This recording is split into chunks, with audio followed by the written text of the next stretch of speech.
mikir engkel-engkelan dok. Ini betul teman kan, ini penanggung jawab semua masalahnya. Saya bilang begini, supaya kita pemikiran lurus, pemikiran gak usah yang macam-macam. Lurus. Apa yang disarankan oleh para masyayikh kita, itu yang sudah dipikirkan siang dan malam oleh orang-orang ahlinya. Dengan mengikuti orang-orang ahlinya itu, akhirnya kita memahami kehidupan sahabat, akhirnya kita bisa ikut Nabi, akhirnya taat sama Allah.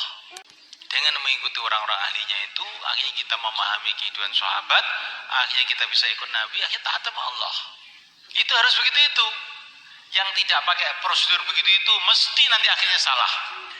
Yang penting saya ini Allah dan Rasulnya. Iya. Tapi bagaimana kamu bisa tahu perintah Allah dan Rasulnya itu? Harus melalui sahabat. Kamu pernah jumpa sahabat? Ya harus melalui para ulama-ulama yang ahlinya. Dakwah ini yang dimaksud Syekh Ilyas itu bukan supaya kita ini menjadi kelompok. Tidak. Bukan supaya kita menjadi kelompok khusus dari kalangan umat ini. Beliau tidak ingin menambah-tambah perpecahan lagi di kalangan umat ini.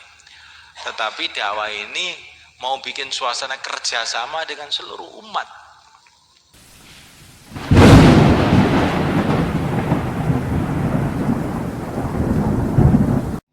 Kalau orang tidak mau mempelajari sejarah, itu seolah-olah dia ini merasa dia ini pertama kali hidup di dunia, akhirnya mudah ditipu, mudah membanggakan diri.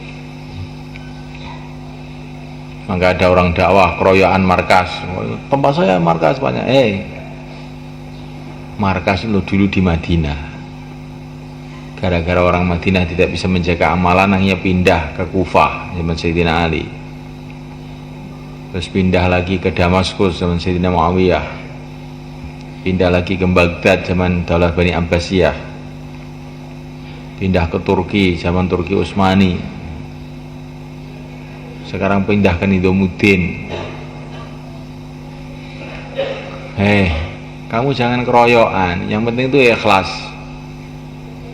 Di mahala, di halaqah, di markas, di Nizamuddin sama saja, asalkan taat kepada Allah. Walaupun di langit, kalau nggak taat ya kayak iblis, diusir ke neraka akhirnya. Jangan orang itu merasa bangga, merasa puas karena tempat-tempat. Tempat tuh nggak penting, kamu tuh taat apa enggak itu loh yang penting itu. Benar apa enggak? Coba. Iblis itu tempatnya di langit, kumpulannya malaikat. Nggak taat ya diusir.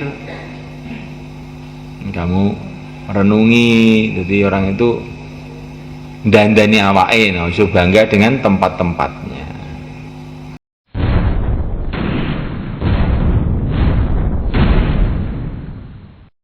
10 orang waktu itu, dan setelah mendengar keadaan di negeri kita waktu itu, maka beliau langsung putuskan bahwa Indonesia ini perlu ada markas yang lain selain yang sudah ada waktu itu.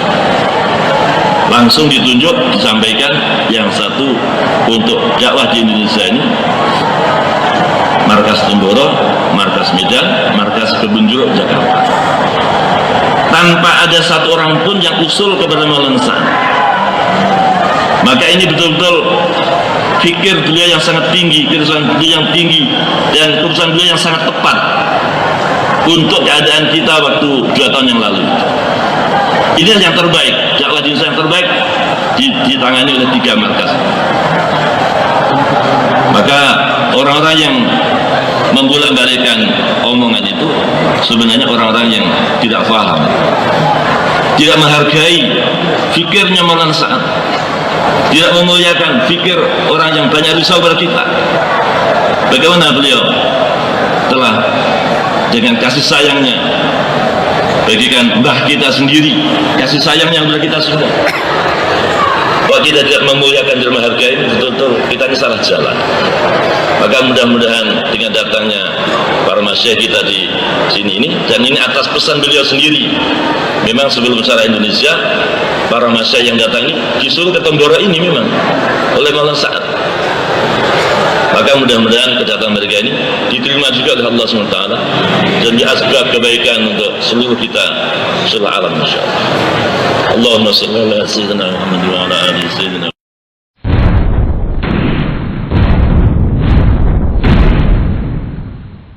Bismillahirrahmanirrahim. Assalamualaikum warahmatullahi wabarakatuh. Alhamdulillah wassalatu wassalamu ala Rasulillah wa ala alihi wa sahbihi wasallam, amma ba'd. Perkenankan saya Maulana Abdul Wahab Sya'rani untuk menyampaikan sebagian dari hasil musyawarah Indonesia di India pada tanggal 28 September sampai 1 Oktober 2019. Sebelumnya saya ingin menyampaikan beberapa hal mengenai alasan saya untuk menyampaikan sebagian hasil musyawarah tersebut. Yang pertama adalah setiap majelis ilmu ataupun majelis kemaslahatan umat itu adalah suatu amanah yang harus kita sampaikan kepada ummah, terlebih jika hal tersebut adalah menjadi kemaslahatan bagi umat dan melenyapkan setiap fitnah dan kerusakan yang ada pada umat. Yang kedua, junjungan Nabi besar Nabi Muhammad sallallahu alaihi wasallam bersabda, la dina liman la amanatalah. Begitu kerasnya sabda baginda Nabi Muhammad sallallahu alaihi wasallam sampai-sampai beliau bersabda, tidak ada agama bagi orang yang tidak amanah. Oleh karenanya, siapa saja yang mendengarkan rekaman suara saya ini, saya harap untuk menyampaikan kepada semua ahbab di Indonesia, termasuk kepada seluruh penanggung jawab di seluruh Indonesia, bahkan semoga suara saya ini juga sampai kepada para suro, semua suro Indonesia. Karena ada ancaman yang besar, yang khusus bagi mereka jika berkhianat tatkala mereka diberi amanat oleh Allah Jalla Jalaluh, dijadikan sebagai suro ataupun penanggung jawab. Nabi besar Muhammad sallallahu alaihi wasallam bersabda tentang sifat orang munafik, ayatul munafiki thalathun.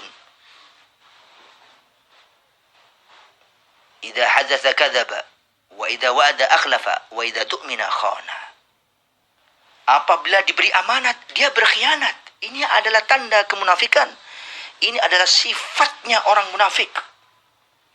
Adapun alasan saya yang ketiga untuk menyampaikan hal tersebut adalah semata-mata sebagai nasihat kepada setiap saudara kita ahbab dakwah di Indonesia agar supaya berani untuk mengatakan dan melaksanakan setiap perkara yang hak, apalagi itu demi kemaslahatan dan demi hilangnya fitnah, walaupun hal itu adalah pahit bahkan berat, karena hanya orang yang inginkan kebenaran dan kebaikan bagi umat ini, yang inginkan kemaslahatan, bahkan yang menginginkan ridha Allah Jalla Jalaluh, yang mau menerima perkara yang hak. Adapun sebagian keputusan itu adalah sebagai berikut. Selepas duhur tanggal 30 September hari Senin tahun 2019 di ruang musyawarah harian di markas Nizamuddin India yang dihadiri oleh Maulana Sa'ad Al-Kandahlawi, dipimpin oleh beliau langsung dan dihadiri oleh beberapa masyayikh kita, di antaranya adalah Maulana Samim, Mufti Syehzad, dan juga Bay Mursalin, New Delhi, dan juga dihadiri oleh kebanyakan suro Indonesia, kecuali suro Indonesia yang dari Temboro, yaitu Kiai Haji Umar Fathullah atau Gus Patah, dan Kiai Haji Ubaidillah, Maulana Ubaidillah Ahrar atau Gus Ubaid. Beliau belum hadir saat itu. Dan juga dihadiri oleh saudara kita Maulana Barli ataupun Maulana Musaddad. Dan juga dihadiri oleh Ustadz Zainuddin Medan. Mereka suro Indonesia yang ada di Jakarta mengusulkan kepada Maulana saat itu agar markas Indonesia yang selama ini telah menjadi 3, yaitu markas Jakarta yang pertama, dan yang kedua adalah markas Temboro, dan yang ketiga adalah markas Medan, dikembalikan lagi seperti sebelum ikhtilaf, yaitu menjadi markas yang satu di Kebonjeruk, Jakarta, Indonesia. Kemudian jawaban Maulana Sa'ad akan usulan tersebut, beliau tidak mengiyakan usulan tersebut.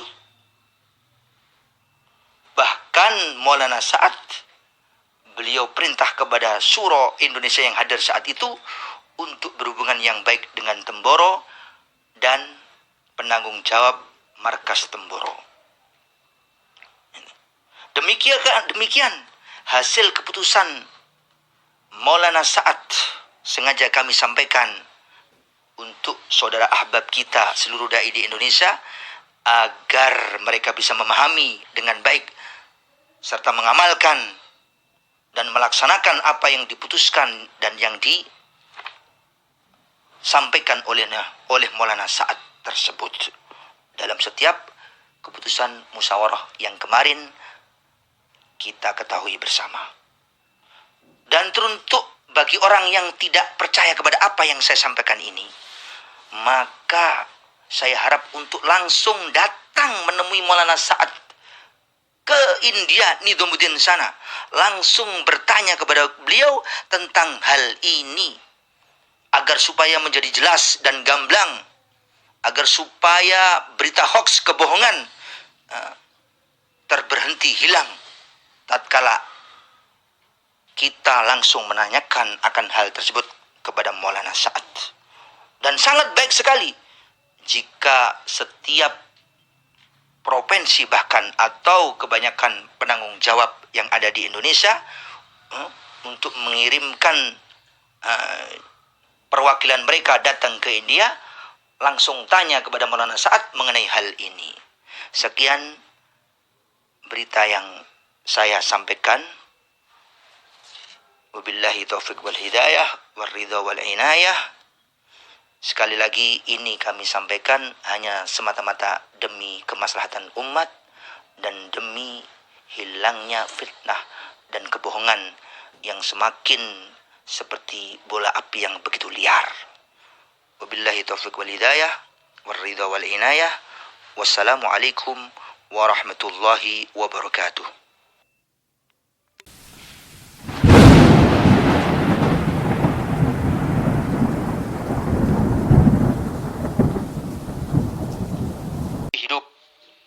Maulana Barli, Maulana Musaddad yang menghadiri langsung musyawarah tersebut ingin menyampaikan persaksiannya kepada kita semuanya, karena beliau adalah orang yang menghadiri musyawarah tersebut mulai awal sampai akhir.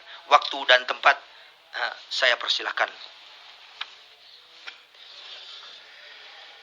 Bismillahirrahmanirrahim. Assalamualaikum warahmatullahi wabarakatuh. Nahmaduhu wa nusalli wa nusallim ala rasulihil karim, amma ba'd. Perkenankan saya Maulana Barli Musaddad ingin menyampaikan amanah yang besar, yaitu ketika musyawarah Indonesia di Nizamuddin pada hari Senin 30 September tahun 2019.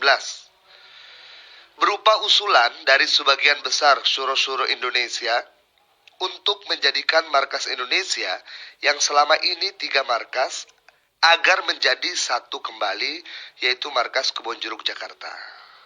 Kemudian usulan tersebut tidak diiyakan oleh Maulana Sa'ad.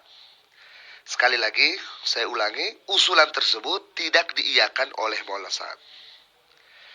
Demi Allah, saya adalah saksi hidup yang mendengar dan menyaksikan serta ikut hadir dalam musyawarah tersebut dari awal sampai akhir. Demikian persaksian ini saya sampaikan kepada seluruh ahbab di Indonesia. Wabillahi taufiq wal hidayah. Wassalamualaikum warahmatullahi wabarakatuh.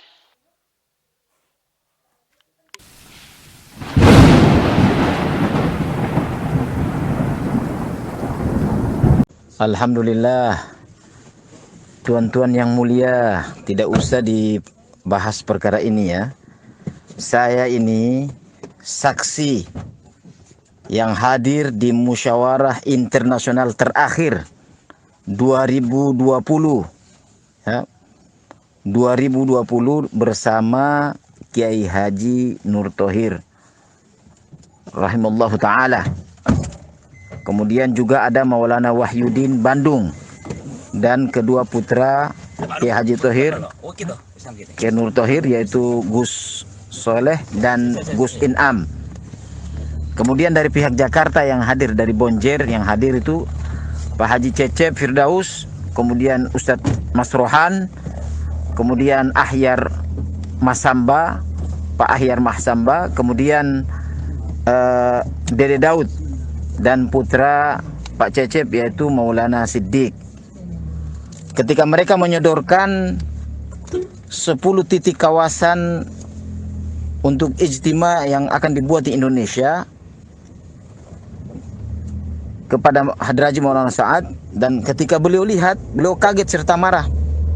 Beliau tanya, ini kenapa cuman 10 dan di antara 10 tersebut tidak ada Temboro? Maka beliau katakan, sekarang tambah lagi 1, 11 Temboro ditulis.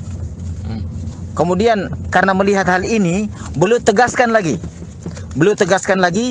Indonesia markasnya itu 3. Ya Allah. Jakarta, Kebun Jeruk, kemudian Temboro dan Medan. Setelah itu beliau tidak katakan apa-apa lagi. Ini sudah cukup jelas. Ketika 10 kawasan itu tidak ada nama Temboro, maka beliau otomatis langsung menyebutkan bahwa markas Indonesia itu 3. Jakarta, Kebun Jeruk, kemudian Temboro dan Medan. Ya. Setelah itu beberapa waktu kemudian setelah itu lockdown dan tidak ada lagi musyawarah di Nizamuddin untuk seluruh dunia, ya. Jadi sudah tutup bahwa markas Indonesia 3. Tidak ada lagi kebohongan-kebohongan. Ini saya saksi, ya. Saya sendiri sebagai saksi. Kemudian kalau mau tanya lagi, nanti ada saksi Maulana Wahyudin Bandung, tanyakan, dan ada kedua putra daripada Kiai Haji Nur Thohir. Jadi tidak usah dipermasalahkan, tidak usah dibahas. Ini sudah jelas. Ya, sudah jelas 3 markas. Dan insya Allah dari 3 markas ini Allah akan pilih Temboro untuk jadi markas yang akan membawa seluruh markas-markas yang ada di Indonesia ini, insya Allah.